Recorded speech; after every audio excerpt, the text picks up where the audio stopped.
ত্রয়োদশ জাতীয় সংসদ নির্বাচনে জামাত জোট প্রায় 40% ভোট পেয়েছে।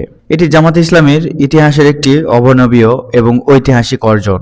কিন্তু রাজনীতিতে ভোট পাওয়া যত কঠিন, সেই ভোট ব্যাংক ধরে রাখা তার চেয়েও হাজার গুণ বেশি কঠিন। এই যে 40% মানুষ জামাতকে ভোট দিল, এরা সবাই কি জামাতের রোকন বা সাথী? একেবারেই নয়। এরা হলো সাধারণ জনগণ, যারা একটি বিকল্প খুঁজছিল। বিএনপির বিকল্প খুঁজছিল, আওয়ামী লীগের বিকল্প খুঁজছিল, স্বৈরাচারের বিকল্প খুঁজছিল।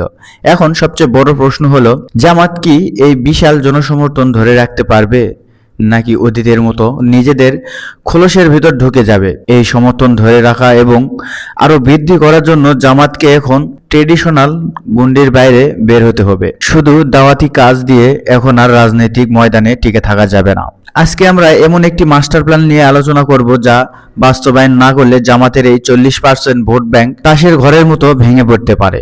জামাতের প্রথম এবং সবচেয়ে বড় কাজ হলো দেশের আলেম সমাজকে ঐক্যবদ্ধ করার জন্য একটি সার্বজনীন প্ল্যাটফর্ম তৈরি করতে হবে। আমরা দেখেছি বিভিন্ন ইসলামিক দল বা মতাদর্শের মধ্যে বিস্তর ফারাক। এই ভিত্তিকে পুঁজি করেই এতদিন ফেসিবাদ টিকেছিল। বিএনপিও এবার টিকে গেল। জামাতকে একটি অত্যন্ত শক্তিশালী ওলামা জামাত তৈরি করতে হবে। সবচেয়ে গুরুত্বপূর্ণ বিষয় হলো, এই অঙ্গ সংগঠনের শুধু জামাতের নিজস্ব আলেমরাই থাকবেন না, বরং দেওবন্দি, আহলে হাদিস, সুন্নি সব ধারার আলেমদের এখানে সম্মানের সাথে জায়গা দিতে হবে। আকীদা বা মাযহাবী পার্থক্য যার যার ব্যক্তিগত পর্যায়ে থাকবে, কিন্তু রাজনৈতিক ঐক্যের জায়গায় সবাই ওলামা জামায়াতের ছায়াতলে এক হবেন। দ্বিতীয় প্রস্তাবটি অত্যন্ত যুগান্তকারী। জামাতকে একটি নতুন আঙ্গিকে মহিলা জামাত তৈরি করতে হবে। আপনারা হয়তো বলবেন, জামায়াতের তো আগে থেকেই মহিলা বিভাগ আছে, কিন্তু বর্তমান মহিলা বিভাগের কাঠামো অত্যন্ত শক্ত এবং সিলেবাস ভিত্তিক। নতুন এই অঙ্গ সংগঠন বর্তমান মহিলা জামাতের মতো হবে না। এই অঙ্গ সংগঠনের সমাজের সব স্তরের সব পেশার নারীরা থাকবেন। একজন সাধারণ গৃহিণী থেকে শুরু করে কর্পোরেট চাকরিজীবী নারী, পর্দা বেপর্দা সবাই চাইলেই এই মহিলা জামাতের সাথে যুক্ত হতে পারবেন। এখানে রোকন বা সাথী হওয়ার মতো কড়া শর্ত থাকবে না। এটি হবে নারীদের অধিকার আদায়ের একটি পিওর পলিটিক্যাল ফ্রন্ট। সবচেয়ে বড় চ্যালেঞ্জিং এবং ইন্টারেস্টিং পয়েন্ট হলো ছাত্র রাজনীতি। জামাতকে এখন একটি নতুন ছাত্র জামাত তৈরি করতে হবে। অনেকে প্রশ্ন করতে পারেন, ছাত্র শিবির বা ছাত্রী সংস্থা থাকতে আবার নতুন ছাত্র সংগঠন কেন? লজিকটা খুব ক্লিয়ার। শিবির এবং ছাত্রী সংস্থা তাদের নিজস্ব চরিত্র অনুযায়ী সামাজিক, নৈতিক এবং আদর্শিক কাজ করে, আর নতুন তৈরি হওয়া ছাত্র জামাত পুরো দস্তর রাজনৈতিক ছাত্র সংগঠনের ভূমিকা পালন করবে। এরা ছাত্র দলকে কাউন্টার করবে, এরা ছাত্রলীগকে কাউন্টার করবে, এবং সংগঠনের নারী, পুরুষ, মুসলমান, অমুসলমান সবাই থাকবে। ক্যাম্পাসে সাধারণ শিক্ষার্থীরা যারা শিবির করার মতো করা ইসলামী অনুশাসন এখনই মানতে প্রস্তুত নয়, কিন্তু জামাতের ভীষণকে পছন্দ করে, জামাতের কাজ পছন্দ করে, জামাতের পলিসি পছন্দ করে, তারা এই ছাত্র জামাতে যুক্ত হবে। একটি রাজনৈতিক দল তখনই সাস্টেইন করে বা টিকে থাকে যখন সমাজের প্রতিটি রন্ধে রন্ধে তারা শেকড় পৌঁছায়। বিএনপি বা আওয়ামী লীগের মতো জামাতকেও এখন ভরি ভরি অঙ্গ সংগঠন তৈরি করতে হবে, যেমন জামাত মিডিয়া সেল, কৃষিবিদ জামাত, চতুর্থ শ্রেণী কর্মজীবী জামাত, তাঁতি জামাত, কৃষক জামাত, ইঞ্জিনিয়ার্স জামাত, ডিপ্লোমা ইঞ্জিনিয়ার্স জামাত, আমরা জামাত পরিবার ইত্যাদি। সর্বস্তরের মানুষকে এসব সংগঠনকে যুক্ত করতে হবে। কৃষক তার অধিকারের জন্য কৃষক জামাতে আসবে, ইঞ্জিনিয়ার তার পলিসি নিয়ে ইঞ্জিনিয়ার্স জামাতে কথা বলবে। এভাবে জনগণের জামাতের সাথে কানেক্টেড থাকবে এবং জামাত কর্তৃক মূল্যায়িত বোধ করবে। এই যে এতগুলো অঙ্গ সংগঠনের কথা বললাম, এগুলো পরিচালনার ভিত্তি কি হবে? সবচেয়ে বড় শর্ত হলো, এই সংগঠনগুলোতে মূল দলের রোকন বা সাথী হওয়ার কোনো ক্রাইটেরিয়াই প্রযোজ্য হবে না। যে কোনো মুহূর্তে জামাতের এসব সংগঠনে যুক্ত হওয়া এবং সংগঠন ছেড়ে যাওয়ার পরিবেশ ওপেন ডোর পলিসি থাকতে হবে। মূল জামাত, মহিলা জামাত, শিবির এবং ছাত্রী সংস্থা থাকবে পিওর সামাজিক আন্দোলন এবং চরিত্র গঠনের কারখানা হিসাবে, কিন্তু সামাজিক আন্দোলনের সাথে সংশ্লিষ্টতার দোহাই দিয়ে এই পলিটিক্যাল অঙ্গ সংগঠনগুলোতে কোনো পোস্ট বা পদবি দাবি করা যাবে না। রাজনীতি করবে পলিটিক্যাল মাইন্ডের লোকেরা, আর তার কাজ করবে মূল সংগঠন। আপনারা ভাবতে পারেন এত কিছু করার দরকার কি? জামাত তো এমনিতেই 40% ভোট পেয়েছে, কিন্তু এই মাস্টার প্ল্যানটা বাস্তবায়ন না করলে কি হবে জানেন? যে 40% সাধারণ মানুষ জামাতকে ভোট দিয়েছে, তারা জামাতের সাথে কোনো বন্ধন বা কানেকশন অনুভব করবে না, কোনো যোগাযোগ থাকবে না। কোনো কানেকশন না পেলে বা যোগাযোগ না থাকলে এই ভোট ব্যাংক খুব দ্রুত এনসিপির মতো তরুণ এবং নতুন দলগুলোর কাছে চলে যাবে। আর সবচেয়ে বড় ভয়ের বিষয় হলো এনসিপি যদি তাদেরকে ধারণ করতে না পারে, তাহলে মানুষের হতাশার সুযোগ নিয়ে পতিত আওয়ামী লীগের প্রত্যাবর্তনের একটি ভয়ঙ্কর সম্ভাবনা তৈরি হবে। মানুষ ভাববে বিএনপিকে শেখাতে হলে, বিএনপিকে সাইজ করতে হলে জামাত এনসিপিকে দিয়ে হবে না, আবার আওয়ামী লীগকেই লাগবে। তাই জামাতের এই সংস্কার শুধু দলের জন্য নয়, দেশের জন্যই জরুরি। জামাত কি তাদের ট্রেডিশনাল গণ্ডির ঊর্ধ্বে উঠতে সক্ষম হবে কিনা, এই প্রশ্নের উত্তর জামাতকেই দিতে হবে। দেবে তাদের লিডারশিপ ইনক্লুশন বা পথ বন্টনের মাধ্যমে জামাতকে দেখাতে হবে তাদের এই নতুন সমর্থকদের মধ্যে কয়েকজন তারা কেন্দ্রীয় কমিটিতে, আমিরের উপদেষ্টা পরিষদ, নির্বাহী পরিষদে বা মসজিদে সরাসরি স্থান দিচ্ছে।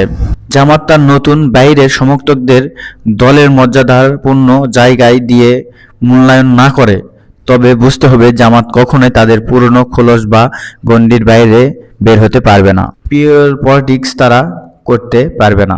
জামাত ইসলামী যেহেতু একটি ইসলামিক দল, তাই ইসলামের ইতিহাস থেকেই এই রাজনীতির প্রজ্ঞাটি শিখতে হবে। মক্কা বিজয়ের পর রাসূল সাল্লাল্লাহু আলাইহি সাল্লাম কি বলেছিলেন? যারা অনেক পরে ইসলাম গ্রহণ করেছিলেন, সেই খালিদ বিন ওয়ালিদ রাদিয়াল্লাহু তাআলা আনহু কে সামরিক নেতৃত্ব দেয়া হয়েছিল তার যোগ্যতার কারণে। আর মক্কার অন্যতম প্রধান নেতা আবু সুফিয়ান রাদিয়াল্লাহু তাআলা আনহু, যিনি একসময় ঘোর বিরোধী ছিলেন ইসলামের, তাকে সম্মান দিয়ে বলা হয়েছিল যে আবু সুফিয়ানের ঘরে আশ্রয় নেবে সে নিরাপদ। অথচ যারা প্রথম দিন থেকে ইসলাম গ্রহণ করেছিলেন, তাদের অনেকেই কিন্তু এই রাজনৈতিক বা সামরিক পদগুলো দেওয়া হয়নি, রাসূল সাল্লাল্লাহু আলাইহি সাল্লাম দেননি। আজকে জামাতের ভিতরেও যদি এই নতুন আসা খালিদ বিন ওয়ালিদ বা আবু সুফিয়ানদের মতো যোগ্য মানুষদের সম্মান এবং স্থান না দেওয়া হয়, তবে জামাত ইসলামী ইতিহাসের সেই পলিটিক্যাল উইজডম বা রাজনৈতিক প্রজ্ঞা প্রমাণ করতে চরম ব্যর্থ হবে। সিদ্ধান্ত এখন জামাতের শীর্ষ নেতৃত্বের হাতে। তারা কি একটি সংকীর্ণ ক্যাডার ভিত্তিক দল হয়ে থাকবে, নাকি একটি ভোট বেসড বা সার্বজনীন রাজনৈতিক দলে রূপান্তরিত হবে? এই রোডম্যাপ যদি জামাত বাস্তবায়ন করতে পারে, তবে 2031 সালে নির্বাচনে তাদের আর কারো মুখাপেক্ষী হতে হবে না। আর যদি তারা গণ্ডির ভিতরে আটকে থাকে, তবে রাজনীতি তাদের ক্ষমা করবে না। জামাত যদি ব্যর্থ হয়, জামাত যদি এগুলো না করে, তাহলে কি পরিণতি হবে? এবার চলুন সেই বিশ্লেষণে যাওয়া যাক। তার আগে আপনাদের কাছে বিনীত অনুরোধ, যারা এখনো আমাদের চ্যানেল বাংলার কথন 24 সাবস্ক্রাইব করেননি, তারা এখনই সাবস্ক্রাইব করে বেল আইকনটি বাজিয়ে দেন। এবার চলুন সেই বিশ্লেষণে যাওয়া যাক। আজকে আমরা কোনো সাধারণ পলিটিক্যাল ডেবিট করব না। আজ আমরা এমন একটি বাস্তবতার মুখোমুখি দাঁড়াবো যা শহীদ ওসমান হাদি তার শাহাদতের আগে আমাদের স্মরণ করিয়ে দিয়ে গেছেন। তিনি আরেকটি সিপাহী বিপ্লবের মতো তরুণ পরিণতির আশঙ্কার কথা বলে গিয়েছেন। 1857 সালে সেই বিপ্লব ব্যর্থ হওয়ার পর মুসলমানদের যেভাবে দিল্লির রাস্তায় গাছে গাছে ঝুলিয়ে রাখা হয়েছিল, বাংলাদেশ কি সন্দেহাতীতভাবে সেই পথে এগোচ্ছে না? একটু গভীরভাবে চিন্তা করুন তো। ইসলামপন্থীদের সবচেয়ে বড় পাওয়ার হাউস ছিল জামাত ইসলামী। 2006 সালে তাদের আমির এবং সেক্রেটারি জেনারেল আলী হাসান মুজাহিদ মন্ত্রিত্ব ছাড়ার 10 বছর পার না হতেই তাদেরকে ওপারে চলে যেতে হয়েছে, ফাঁসিতে ঝুলানো হয়েছে।